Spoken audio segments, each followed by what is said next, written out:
misalnya kita punya idea gitu ya, itu perlu di-generate atau di-prompt sama kita sebenarnya, di human gitu ya.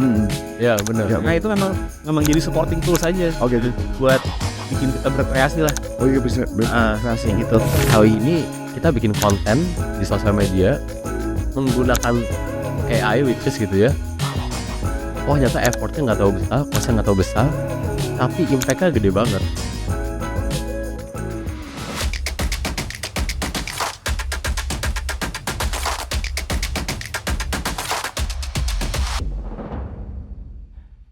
Ya, jadi mungkin langsung aja.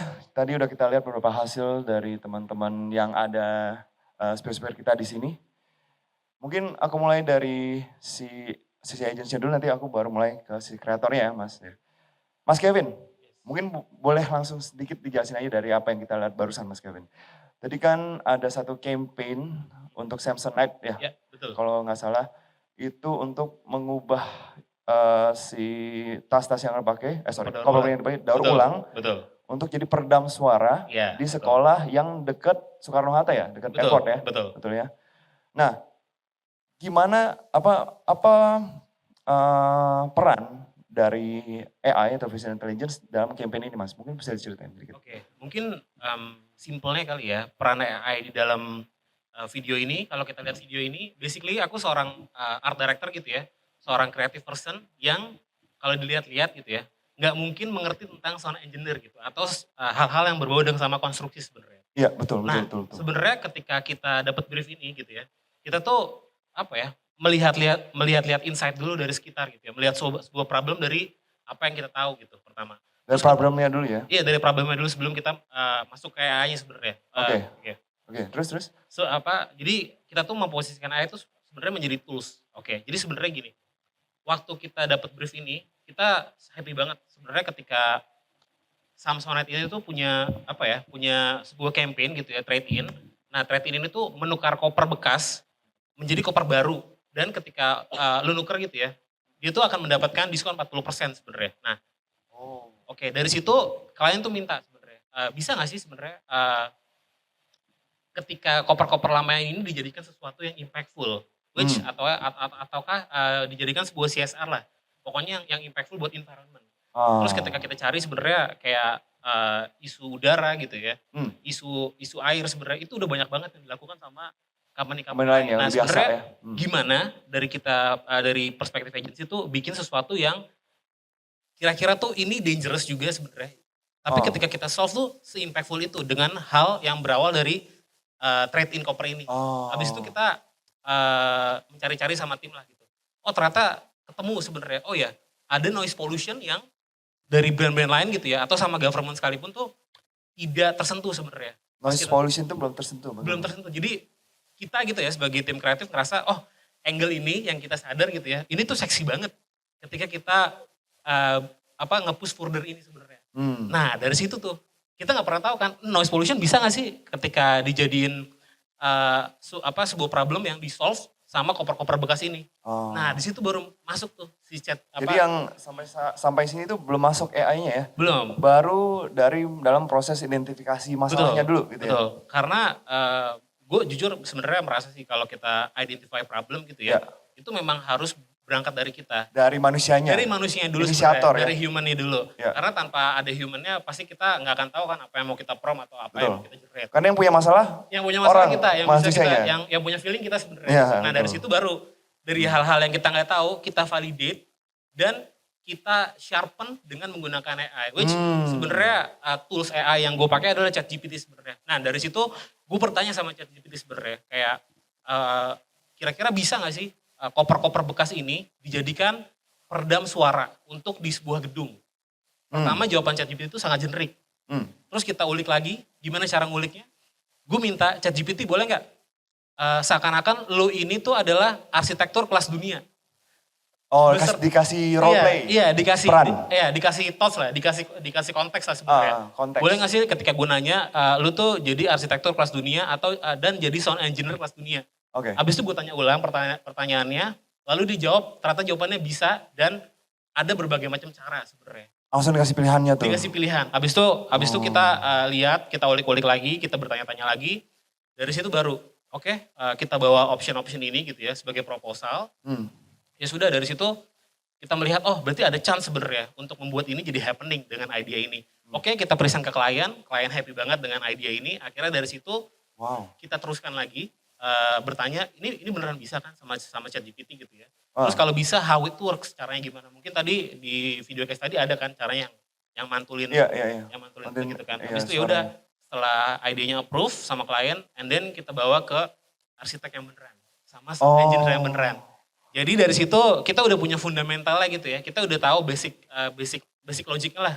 Ketika hal ini tuh diproduce menjadi peredam suara. Ya udah akhirnya kita diskusi sama arsitek dan sound engineer dan ternyata bisa. Ya udah dari situ udah kita coba workshop bareng-bareng lah. Dia juga ngelakuin R&D. Is it right or not gitu. Pertanyaan penting Mas. ChatGPT yang berbayar apa enggak? Pertanyaan menarik. Jujur sebenarnya gini sih, experience gue gitu ya. Gue menggunakan yang tidak berbayar. Sebenarnya. Iya, tidak berbayar. Iya, untuk case ini. Tapi sebenarnya gimana cara kita menggunakan ChatGPT supaya legit gitu jawabannya ya. Kita harus bikin dia tuh lebih spesifik dan ketika kita tanya, kita arahkan. Dia tuh jawabnya mau jadi apa? Mau jadi CEO kah? Mau jadi creative director kah? Mau jadi apa? Nanti dia akan mengumpulkan database. Ini experience gue ya. Dia akan mengumpulkan database sesuai apa yang dia tahu tentang role tersebut. Makanya ketika gue bikin ini, yang basically gue gak tahu karena gue kreatif, gue memposisikan AI itu, ChatGPT itu sebagai arsitek kelas dunia. Dan ternyata bener katanya setelah arsitek R&D, arsitek beneran ya. Ternyata bisa. Ya sudah akhirnya happening idenya. Berarti kita juga perlu ada tadi ya, prompt engineering namanya, skillnya ya. Betul. Gitu. Nah, aku mau pindah nih ke visual creator kita ya. Prompt engineering Mas Bri. Itukah yang selama ini Mas Bri dalami sehingga tadi yang kita lihat tuh karya-karyanya tuh baik banget yang viral tuh Mas Bri? Menurut aku ya itu salah satunya. Salah satu, tapi kalau kita dari sisi kreator ya, kita mau ciptain sesuatu sebetulnya enggak cuman dari prompt engineering aja. Jadi kayak contoh-contoh, aku mungkin coba buka beberapa metode yang tadi kita bikin. Itu kita bikin dari foto. Dari foto dulu ya? Dari foto dulu, kita butuh data Jakarta gitu ya. Which is kan kita tahu GPT atau tempat-tempat tools AI lain kan nggak punya data seperti kita ya misalkan data Jakarta atau dan sebagainya. Jadi salah satu caranya adalah ya kita membuat data itu sendiri gitu. Dengan kalau tadi saya kasih lihat dengan video dengan foto gitu ya. Jadi setelah foto itu baru dikombinasikan dengan prompt engine atau ya bisa disebutnya dengan tools AI lah. Ya. Jadi biar relevan kita sekarang bisa jadi kita yang sendiri yang kasih datanya gitu ya. Dengan fotografinya tadi ya. Benar. Karena jadi ceritanya waktu mau bikin itu kita tahu juga ya bahwa gak semua AI itu menyimpan datanya. Kita punya kota Jakarta atau Indonesia dan lebih kepada mungkin konteks atau konsep yang mau kita bawa gitu. Jadi karena memang konsepnya gue waktu itu pengennya sinematik, shotnya udah diperhitungin kayak gini. Waktu bikin 9:16 juga gue udah pengen, gue pengen shotnya tuh benar-benar tengah ya. Semuanya tuh benar-benar pengennya rapih lah. Dan aku tahu beberapa tipe setelah 2 tahun kita kolaborasi dengan AI, kita tahu beberapa titik-titik lemah dari AI juga. Sih. Masih ada ya itu ya? Masih ada, jadi dari situ makanya kita coba gimana caranya. Kan yang sebetulnya kan adalah konteks atau kontennya kan, outputnya kan. Kayak apapun, lu mau bikin pakai apapun kan sebenarnya orang don't care gitu. Jadi ya kebetulan ada teknologinya gitu. Ngebantu aja. Misalkan kalau nggak pakai AI kita harus bikin pakai 3D atau nggak Blender dan sorry motong Mas Bri. Kan Mas Bri pernah di sinema juga ya, video editor juga kan. Kalau tanpa AI yang video kayak tadi perlu berapa lama tuh bikinnya? Atau mungkin nggak masih bisa dibikin kayak gitu? Setelah aku ngobrol sama teman-teman 3D kayaknya lama sih. Lama ya? Dan mahal? Mahal, karena salju kan partikel ya. Jadi kalau jatuhnya gimana? Bikin partikel di 3D mungkin teman-teman lebih paham, itu jauh lebih sulit sih. Jauh lebih sulit ya? Jauh lebih sulit, ya. Dan yang tadi berapa lama? Kayaknya kita prosesnya? Produksinya kayaknya kita hampir semingguan deh. Semingguan. Maksudnya dengan digital imaging, kita juga kan pakai Oke. Photoshop. Oh masih ada digital Masih imaging ya? kita tambahin kayak tadi lihat kayak rusa atau Iya. penguin, itu semua kita placement. Placement. By design semuanya tuh. Oh gue pengen Ah. penguinnya ada di sini, di sini. Gue pengen rusanya di sini. Hmm. Nggak langsung sekali jadi kayak, oke gue ketik salju pengen ada kayak gini. Ya mungkin bisa, tapi kadang standarnya nggak sesuai dengan standar gue. Jadi kayak kita perlu lebih mengkontrol dia gitu. Jadi salah satunya ya itu sih. I see, oke. Jadi tadi itu ya, prompt engineering itu cuma salah satunya. Menurut aku salah satu Salah ya. satunya. Cuma yang ada lebih penting lagi yang tadi kan kita harus tahu punya pengetahuan juga ya. Terutama tentang tadi ada sinematografinya, ada konsepnya juga Bener, konsep, gitu ya. pengetahuan, taste. Taste yang paling penting ya. Bener.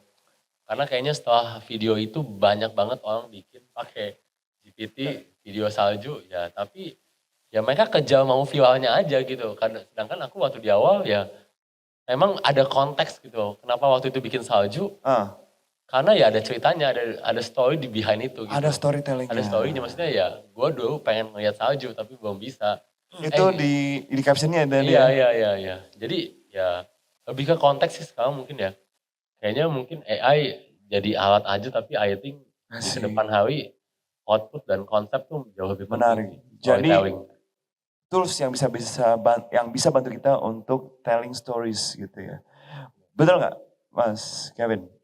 Bisa, bener nggak selama ini AI, khususnya di agency itu ngebantu untuk bagian storytellingnya mungkin. Mungkin nggak sampai ke audiens dulu ya, tapi mungkin ke proses ideasinya. Betul. Mungkin gini kali ya, kalau sesuai experience gue gitu. Pertama ketika kita bikin storytelling, pasti kita punya ngerasa doubt gitu ya. Kita sering ngerasa ragu gitu ya. Ketika kita mungkin stuck gitu ya. Ketika kita bikin storytelling, di situ sebenarnya kita bisa disupport sama AI. Kita misalkan kita kopas gitu ya, misalkan insights story yang kita bawa gitu. Kita bawa ke ChatGPT, kita tanya, apakah ini udah bener? Apakah ini beneran faktanya seperti ini? Faktanya. Untuk membuat kita jadi berasa tervalidasi sebenarnya. Seperti itu biasanya sangat sangat beneran membantu sih ketika kita memproses bikin sebuah campaign gitu ya. Atau yang semua yang berbau sama storytelling.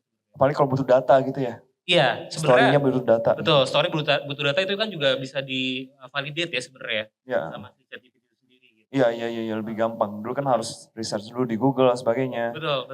Belum tentu story yang pengen kita sampaikan arahnya ke situ gitu kan. Iya, betul. Sekarang bisa di-customize gitu ya. Betul. Oke. Selain untuk storytelling nih Mas. Tadi kan tadi ada proses kreatif yang proses ideasinya itu dibantu sama AI gitu kan. Nah, kalau setelah tadi idenya udah dapat, terus ada kreasinya, peran AI sudah selesai kah atau masih berlanjut gitu Mas? Oke, sebenarnya gini, experience gue tuh ketika itu sudah selesai semua, gue tuh masih menggunakan AI untuk bertanya sebenarnya. Ideation ini tuh masih works gak ketika di-sustain atau ketika dilanjut? Masih bisa unlock possibility baru nggak, misalkan kayak case-nya tadi gitu ya, ketika gue bikin peredam dari koper bekas daur ulang gitu ya, itu kan sebenarnya untuk mereduce suara noise dari pesawat yang lewat di atas gedung sekolahnya ya. Gue masih berpikir dan bertanya sama AI, sama ChatGPT sebenarnya untuk unlock another possibility. Apakah ini works dan bisa ketika kita reduce sesuatu yang sekolah atau apapun gitu ya, yang bersampingan sama kereta api. Nah kita nggak pernah tahu sebenarnya.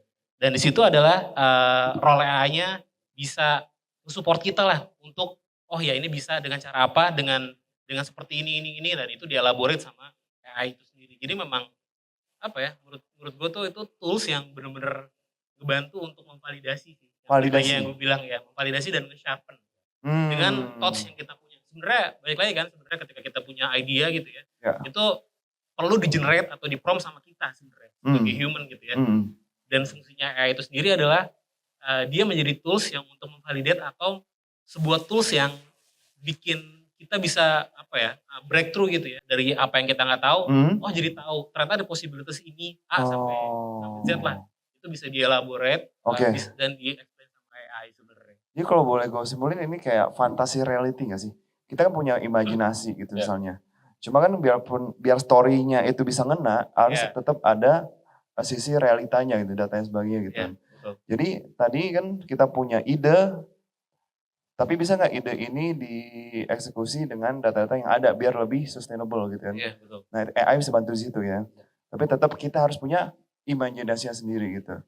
Nah, kita perlu sadar sebenarnya sih sama culture gitu ya. Sadar sama culture. Lingkungan kita sebenarnya sama environment gitu. Karena memang menurut gua AI itu perlu di-prompt ketika kita tahu sesuatu gitu ya. Baru dia bisa generate hal yang spesifik dengan apa yang kita rasain. Oh. Jadi memang balik lagi sebenarnya ke orangnya kan. Iya benar. AI itu memang jadi supporting tool saja buat bikin kita berkreasi lah. Oh iya bisa berkreasi gitu. Nah kalau untuk Mas Bri, untuk visual kontennya itu ada strategi tersendiri nggak ya? Kan tadi kan memang sebagai kreator kan kita harus, tadi kan juga punya, AI itu sebagai eksekutor toolsnya. Kita punya strategi sendiri itu. Nah kalau misalnya kita mau, ini benar pertanyaan dari fotografer yang mau nge-shift gitu ya. Kalau kita mau nyari makan lagi gitu ya dari fotografi kan, tadi kan dengan AI bisa dibantu untuk jadi sebuah konten yang bisa storytelling bagus gitu. Nah strategi yang Mas Bri gunain biar itu storytellingnya nyampe itu gimana sih? Proses kreatifnya gitu. Oke. Ini mungkin dari POV-nya aku ya. POV ya? Jadi kayaknya hari ini udah banyak orang di luar sana dapat ratusan juta ya dari either dia gunain AI atau mungkin jualin form gitu, I don't know. But kalau dari sisi POV-nya aku kayaknya salah satu strateginya adalah main sosial media sih. Main sosial, gabungin sosial media sama kontennya AI. Gabungin sosial media sama konten AI. Karena kalau dari sisi cost, kayaknya kita jauh lebih rendah ya, dan effortnya juga nggak terlalu besar. Ini kalau pengalamannya aku ya, dan kita bisa punya apa ya, engagement atau unlimited possibility sih aku bilang. Yang sebelumnya nggak bisa. Sebelumnya nggak ada. Atau jadi, mahal. Iya, karena aku berkaca sama, saya punya cerita di balik ini semua, maksudnya awalnya 2 tahun lalu tuh AI nggak apa ya, aku tuh nggak bukan siapa-siapa sebetulnya. Iya. Tapi gara-gara menggunakan terus AI gitu ya, yang bisa dibilang ya mungkin bisa dibilang iseng gitu ya, dan kita belajar. Iseng tadinya ya. Iseng, tapi kita kombinasiin sama kita punya skill sebelumnya, mungkin knowledge. Ya. Dan di broadcast di sosial media, itu impact-nya kalau kita ngomongin how AI impact itu gede banget sih. Aku ngerasanya gede banget. Ada studi kasus gak yang paling gede yang kayak gimana tuh? Kayaknya paling gede salju ini. Jadi salju ini Desember itu hampir di repost sama hampir 300 media. Oh ya? Media homers ya. Karena ada relevansinya ya? Iya, dan dari situ kayaknya di bulan Desember pertama tuh aku kayaknya bisa dapat 60 sampai 70 juta. 60 sampai? Jadi waktu AI salju ini keluar, itu banyak banget perusahaan-perusahaan kayak mall, perumahan, mereka minta bikin. Jadi kayak itu salah satunya. Tapi waktu di konten, convertnya itu juga banyak banget. Gitu. Cuman aku ngeliat, ternyata hari ini kita bikin konten di sosial media menggunakan AI, which is gitu ya. Ternyata effortnya nggak terlalu besar, costnya nggak terlalu besar, tapi impactnya gede banget. Jadi ya mungkin bisa ngomong di tempat ini juga karena gara-gara AI sebetulnya ya gitu. Tapi tadi benar banget kata Mas Kevin, tetap balik ke orangnya sih. Balik lagi ke orangnya? Balik lagi sih. Jadi mau nanti toolsnya canggih atau gimana, aku ngerasa tetap balik lagi ke ide konteks si personnya sih. Jadi menurut aku, kalau aku kan basicnya dari bukan siapa-siapa, maksudnya secara karir atau secara industri tuh ya sebetulnya nggak jago-jago amat lah gitu. Masih sama lah. Oh gitu. Cuman aku ngerasa yang paling ngeri itu ada orang-orang nanti yang punya skill, lebih skillful, dia gabungin pakai.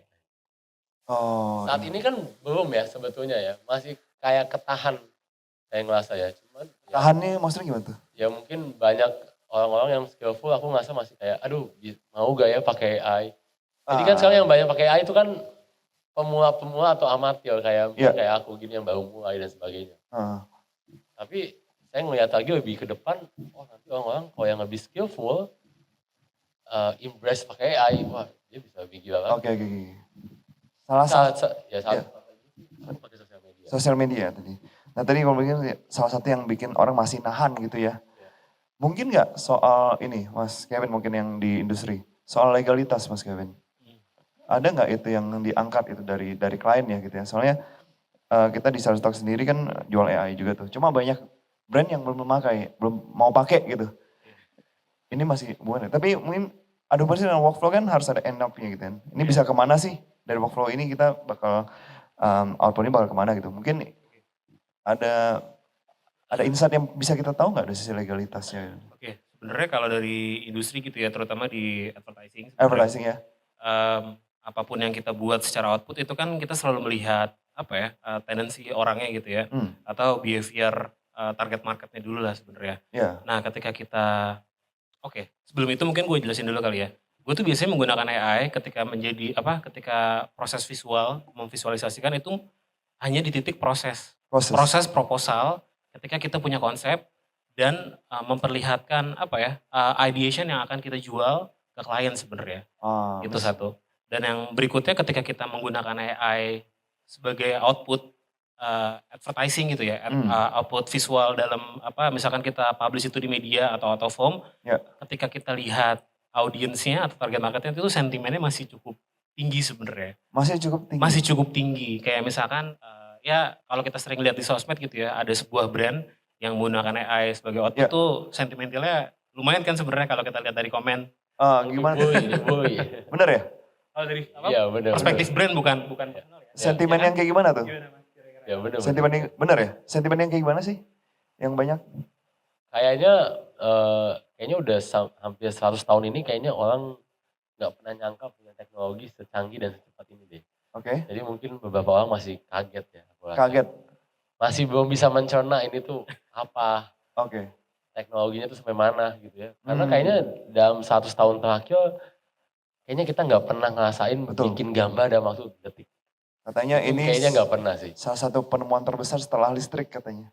Bener aku rasa. Dan kayaknya gapnya khususnya di Indonesia mungkin ya. Gapnya mungkin masih agak jauh ya. Ada pengaruh sama trust gak audiens ini? Misalnya kan pakai AI, ini brandnya kurang legit nih, nggak pakai AI yang murah kan produksinya murah gitu. Ada nggak sentimen kayak gitu? Kalau dari sebenarnya gini, mungkin kalau dari POV gue gitu ya, dari klien pasti senang gitu ya ketika bikin output pakai AI karena bener kan kalau dari mereka sebenarnya senang karena secara production value itu jauh lebih efisien. Kayak yang lebih bilang sebenarnya sebelumnya kan. Cuma kalau dari sisi kita tuh sebagai advertiser gitu ya, kita agak worry sebenarnya karena orang-orang tuh belum terlalu terbuka lah tentang penggunaan AI dalam brand gitu. Oke. Kayak masih gini sebenarnya perspektifnya para target market tuh kalau brand menggunakan AI sebagai visual base-nya gitu. Kan sebenarnya ada Illustrator yang lebih bagus ya. Kenapa brand ini tuh menggunakan AI? Since gue membeli produk lu sering gitu ya. Harusnya lu punya benefit tinggi untuk meng-hire Illustrator dong, tidak menggunakan AI. Tapi itu baik lagi, itu perspektif dari brand sebenarnya. Dari brand, bukan dari tentu audiensnya. Iya, dari brand sebenarnya, bukan dari mungkin kalau secara personal bikin pakai AI itu it's fine. Gitu. Tapi ini dari perspektif brand ya mungkin dari perspektif target market yang melihat brand seperti itu ya itu cukup berbeda sebenarnya. Oke. Seperti itu. Jadi tadi kan tapi bukan soal originalitasnya ya bukan ya? Yes. Lebih betul. Itu juga. Kalau originalitasnya sebenarnya gini, itu tergantung siapa yang nge-prom sebenarnya. Tergantung siapa yang nge-prom. Tergantung siapa yang generate. Karena balik lagi sebenarnya yang punya idea, yang punya konsep, yang punya mood board itu sebenarnya orangnya. Tanpa ada orangnya sebenarnya AI nggak akan ke-generate kan. AI itu nggak akan tahu lah harus bikin apa, konsepnya seperti apa, is it relevan buat audiensnya dengan visual seperti ini atau tidak. Dan itu diperlukan kita sebenarnya. Jadi masih bisa bikin sesuatu yang relevan asal ada kita kan. Betul. Sebagai tim gitu ya. Nah kalau dari Mas Bri, relevansi apa yang kira-kira Mas Bri lihat dari audiensnya Mas Bri itu? Harus ada datanya dulu baru bikin kah? Atau iseng aja dulu langsung bikin itu? Kalau mau viral gitu. Oke. Ini balik lagi sih ke keresahan. Jadi kalau aku bikin konten sebetulnya selalu bawa premis kan. Jadi bikin dulu premis, bikin dulu apa sih yang kira-kira lagi resah gitu ya. Jadi diangkat dari isu yang ada gitu ya. Jadi memang kalau aku pribadi sih, waktu bikin konten tuh selalu berkaca kayak, oke, gue apa sih keresahan gue, kegelisahan, apa sih yang kayaknya pengen diangkat gitu. Karena kan kalau nggak ada konteks ya. Maksudnya kalau sekarang bikin konten AI ya, lu sehari juga bisa bikin 100 gitu. Tapi kan buat apa gitu. Maksudnya kalau aku lebih berpikir bagaimana, oke, gue tuh mau cerita sesuatu dong lewat konten. Oh sekarang udah ada AI, oh kira-kira bikin apa ya. Kadang gue biasanya selalu pakai konsep what if gitu. Kayak bagaimana jika gitu ya. Ya udah dari situ bikin premis, penulisan dan sebagainya. Dan gue juga kayak mulai agak ngeliat nih, kayak kira-kira pasar market Indonesia tuh lagi sukanya apa ya. Which is kita tahu kayaknya 2-3 bulan, tahun terakhir lah, kata government di Indonesia lagi tinggi banget. Gitu ya. Jadi makanya banyak mulai tuh konten-konten yang berbau politis. Coba deh kayaknya gitu ya. Karena kita ya kalau di sosial media kan kita main angka ya, ya. Nah, kita kejar engagement ya gitu. Ya mungkin salah satunya kayak gitu. Jadi aku selalu balik lagi ke keresahan aku pribadi kayak ya coba cari yang paling deket kira-kira apa ya. Oke. Bisa diolah, terus kita gabungin pakai AI nih, konteksnya apa ya, idenya apa ya. Jadi aku sebenarnya udah multi apps aja. Multi apps aja gitu udah. Kadang kita tanya GPT, kadang Gemini gitu. Jadi udah nggak ada yang satu plug gitu ya. Kayak sebanyak mungkin kita dapat datanya aja gitu. Kan tujuannya kan itu kan, betulnya. I see. Jadi sebanyak mungkin kita bisa nge-grab data, ya tinggal kita yang pikirin tuh. Oke, kayaknya bagusnya gini. Oke, kayaknya bagusnya ini. Oke, kayaknya Gemini nggak usah dipakai. Ini kayaknya bagus. Jadi kalau aku pribadi sih lebih ke real personnya mungkin ya. Gimana si kreatornya bikin dari cerita apa yang mau diangkat. Oke. Jadi kalau aku boleh sedikit simpulin tadi pada proses kreatifnya itu pertama dari identifikasi masalahnya dulu. Ya kan, tadi yang case tadi identifikasi masalah tentang kebisingan itu. Identifikasi masalah dari keresahan kan gitu ya. Keresahan benar. Baru nanti abis itu kita pilih tools yang ada, tadi ChatGPT, tadi toolsnya banyak. Explore mana yang lebih cocok, baru nanti kita eksekusi dari yang ada gitu. Nah, berarti skill identifikasi masalah itu penting ya sekarang ya? Benar ya? Itu dari developnya dari ya kalau Mas Kevin sebagai art director pasti udah belajar banyak tentang art direction, taste dan sebagainya kan. Juga dari tadi cinematographer juga gitu kan. Jadi bisa dibilang AI ini sebagai amplifier-nya gitu ya. Sementara inisiatornya, konsepnya, idenya itu harus dari manusia, betul ya? Aku rasa betul ya? Sama kita perlu ngelihat apa yang tadi gue bilang ya, apa culture sekitar kan sama environment sekitar. Culture, environment. Kita bikin sesuatu itu relevan dan apa jadi solusi dari sebuah problem misalnya gitu ya. Oke, menarik. Nice, itu simpulan yang benar.